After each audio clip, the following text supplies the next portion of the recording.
नमस्कार दोस्तों। आज हम यूनिट 7 के प्रश्नों को चर्चा कर रहे हैं। ठीक है। सतीश धवन अंतरिक्ष केंद्र की स्थापना कब हुई?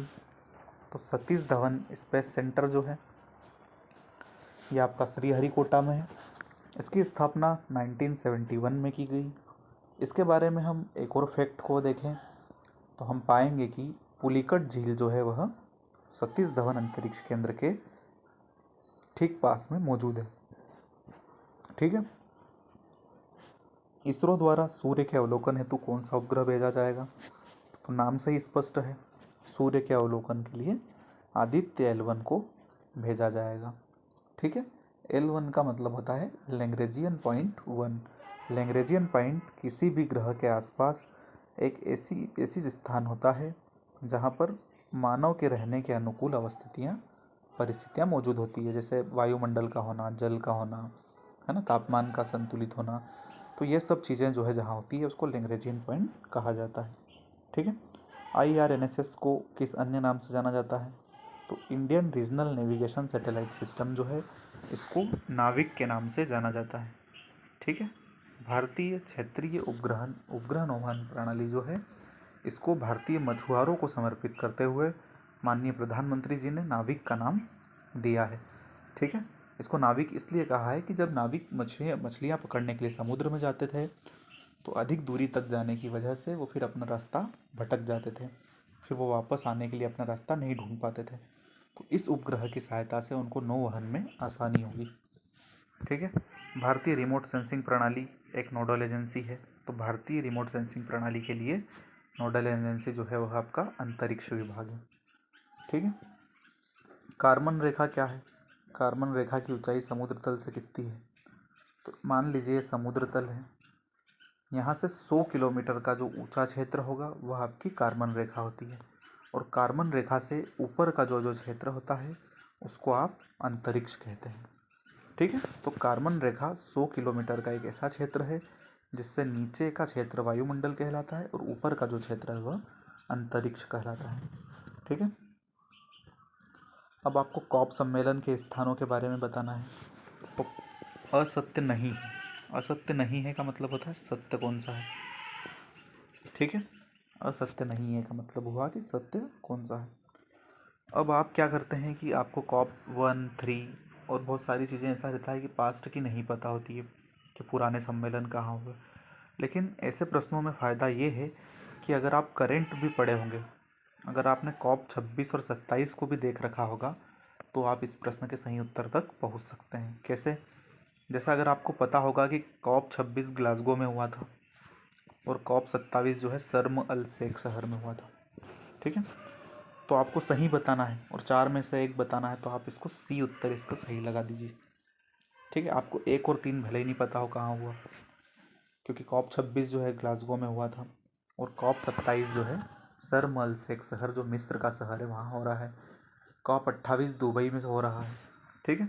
कॉप 26 के बारे में एक और बात ध्यान रखिए कि इसमें हमने पंचामृत की एक संकल्प को लिया था। ठीक है। पंचामृत के संकल्प को हमने माना था और पंचामृत के अंतर्गत हम 5 बातों को हमने संकल्पित किया था। एक तो है 2070 तक नेट जीरो उत्सर्जन करना, 2030 तक 50% गैर नवीकृत ऊर्जा को जो है प्राप्त करना, इसके साथ हमारी ऊर्जा ज़रूरतों का 50% जो है वह अक्षय ऊर्जा से प्राप्त करना, कार्बन उत्सर्जन में 1 अरब टन की कमी करना और कार्बन तीव्रता को 45% तक कम करना। तो ये 5 जो हमारे पंचामृत लक्ष्य है ये हमारी पर्यावरण के प्रति 5 प्रतिबद्धताएं हैं। ठीक है। कॉप 26 ग्लासगो सम्मेलन में हमने इसको डिफाइन किया है। ठीक है। कोविड-19 वैक्सीनेशन के दौरान टीकाकरण अभियान में प्रयुक्त ई-विन का क्रियान्वयन किसके तहत किया जा रहा है? ठीक है। तो ई-विन का जो क्रियान्वयन किया जा रहा है वह राष्ट्रीय स्वास्थ्य मिशन के तहत किया जा रहा है। ठीक है। अब आपको मैंग्रोव स्थल और राज्य के बारे में बताना है। तो कन्नूर जो है यह केरल में है, तो ये आपका गलत हो गया। कुंदापुर कर्नाटक सही है और मालावान महाराष्ट्र सही है। पुलिकट आपका तमिलनाडु में है। ठीक है। आंध्र प्रदेश और तमिलनाडु की सीमा पर है, तो यह आपका जो है गलत हो जाएगा। तो 2 और 3 जो है सही होगा। ठीक है। निम्नलिखित आर्द्र क्षेत्रों में से किन्हें रामसर स्थल का दर्जा प्राप्त है? देखिए अभी पर्यावरण परिस्थितिकी के अच्छे प्रश्नों को लेकर के आयोग पूछने लगा है, ठीक है, तो आप रामसर स्थलों को भी ध्यान में रखिए। तो चिल्का झील को दर्जा प्राप्त है, टम्पारा झील को भी प्राप्त है और अनुसूपा झील को भी प्राप्त है, लेकिन अंचर झील जो जम्मू कश्मीर में है इसको जो है रामसर स्थल का दर्जा प्राप्त नहीं है। इसलिए 1, 2 और 3 जो उड़ीसा में है ये तीनों जिले, इसको रामसर स्थल का दर्जा प्राप्त है, ठीक है ना। भारत में प्रोजेक्ट एलिफेंट की शुरुआत कब हुई? तो 1991-92 में भारत में प्रोजेक्ट एलिफेंट की जो है शुरुआत हुई और 73 में प्रोजेक्ट टाइगर शुरू हुआ, है ना। नेशनल बायोडायवर्सिटी एक्शन प्लान कब शुरू किया गया? तो नेशनल बायोडायवर्सिटी एक्शन प्लान जो है आपका 2006 में शुरू किया गया, ठीक है ना। मौलिंग नेशनल पार्क कहाँ है? सही सुमेलित आपको बताना है। इसमें से भी आपको एक ही ऑप्शन ठीक करना है। तो जैसे आप मौलिंग नेशनल पार्क अगर नहीं भी जान रहे होंगे तो आप अंसी के बारे में जानिए। अंसी जो है वो आपका तमिलनाडु में है, तो ये गलत। मानस असम में है, तो ये भी गलत। और बुक्सा तो आप जानते हैं काफ़ी फेमस है, पश्चिम बंगाल में है, तो ये भी गलत। तो ये मौलिंग जो अरुणाचल प्रदेश है आपका सही हो जाएगा, ठीक है। ब्लैक बक राष्ट्रीय उद्यान किस राज्य में है? तो ब्लैक बक मतलब काला हिरन राष्ट्रीय उद्यान ये आपका गुजरात में है, ठीक है। काला हिरन को मारने के मामले में सलमान खान को सजा हुई थी, आप जानते हैं, है ना। तो गुजरात में जो है ब्लैक बक नेशनल पार्क अवस्थित है। भौंकने वाले हिरण भारत के किस राष्ट्रीय उद्यान में मिलते हैं? तो जो भौंकने वाले हिरण होते हैं ये नोकरेक राष्ट्रीय उद्यान में मेघालय में पाए जाते हैं, ठीक है। अब आपको सत्य कथन बताना है। राष्ट्रीय वन्यजीव कार्य योजना 1973 सही है। राष्ट्रीय वन्यजीव बोर्ड का अध्यक्ष भारत का पर्यावरण मंत्री होता है, तो ये गलत है क्योंकि ये भारत का प्रधानमंत्री होता है। भारतीय वन्य जीव जंतु कल्याण बोर्ड का मुख्यालय कोलकाता में है, तो ये गलत है क्योंकि जीव जंतु कल्याण बोर्ड का मुख्यालय जो है वो आपका मुंबई में है। जैव विविधता अधिनियम 2004 में लाया गया, तो ये भी गलत है। तो ए जो है आपका सही हो जाएगा, ठीक है। निम्नलिखित में से कौन सा जैव आरक्षित क्षेत्र नहीं है? तो नोकरेक बायोस्फीयर रिजर्व है, नंदकानन है और नीलगिरी है, लेकिन नंदा देवी जो उत्तराखंड में है यह आपका बायोस्फीयर रिजर्व में शामिल नहीं है, तो डी आपका उत्तर हो जाएगा, ठीक है। सत्य कथन की पहचान कीजिए। तो आपको सत्य कथन बताना है।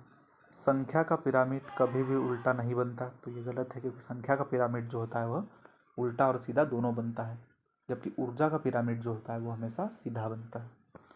तालाब परितंत्र के घटकों की संख्या का पिरामिड सीधा बनता है, तो ये भी गलत है क्योंकि तालाब पिरामिड में हमेशा उल्टा पिरामिड बनता है। घास परितंत्र में ऊर्जा पिरामिड उल्टा बनता है, तो ये गलत है क्योंकि ऊर्जा पिरामिड जो होगा वो हमेशा सीधा बनेगा, तो ये भी आपका गलत हो जाएगा। तो जलीय परिस्थिति तंत्र में जैव भार का जो पिरामिड होता है वह सीधा होता है, ये आपका कथन सही हो जाएगा, ठीक है। ग्रीन पीस का मुख्यालय कहाँ स्थित है? तो ग्रीन पीस का मुख्यालय जो है एम्स्टर्डम में स्थित है ना। ग्रीन पीस एक पर्यावरण से संबंधित महत्वपूर्ण जो है संगठन है, इसका मुख्यालय आप एम्स्टर्डम में देख रहे होंगे, है ना। एक कार्बन क्रेडिट को किसके तुल्य माना जाता है? तो एक कार्बन क्रेडिट जो है 1000 किलोग्राम कार्बन डाइऑक्साइड के बराबर होता है। कौन सा सम्मेलन पर्यावरण क्षेत्र का मैग्ना कार्टा कहलाता है? तो पर्यावरण का जो मैग्ना कार्टा है ये पर्यावरण के क्षेत्र में जिस सम्मेलन ने आमूलचूल परिवर्तन किए, तो ये आपका स्टॉकहोम सम्मेलन जो 1972 में हुआ था, ये आपका सबसे पहला पृथ्वी सम्मेलन, शिखर सम्मेलन भी माना जाता है ना, क्योंकि विश्व भर के जो नेता थे, विश्व भर के पर्यावरणविद जो थे, वो इसी सम्मेलन में पहली बार मिले थे, ठीक है। विश्व ओजोन दिवस कब मनाया जाता है? तो विश्व ओजोन दिवस 16 सितंबर को मनाया जाता है। कौन सा प्रोटोकॉल रासायनिक एवं जैविक हथियारों के प्रतिबंध से संबंधित है? तो आपका जो है जेनेवा प्रोटोकॉल जो है वह रासायनिक और जैविक हथियारों के प्रतिबंध से संबंधित है। वृक्ष माता के नाम से किसे जाना जाता है? तो इस टाइप के क्वेश्चन भी, जैसे जल पुरुष हो गया, है ना, टाइगर मैन हो गया, तो इस तरह के प्रश्न भी कभी कभी पीएससी पूछ लेता है, तो इस पर भी आप थोड़ा नज़र मारिए। सालू मर्दा थी मक्का जो है यह वृक्ष माता के नाम से जानी जाती है, ठीक है। 10% का नियम किसने प्रतिपादित किया? तो 10% का नियम जो है वह आपका लिंडमैन नाम के वैज्ञानिक ने प्रतिपादित किया। ठीक है, थैंक यू।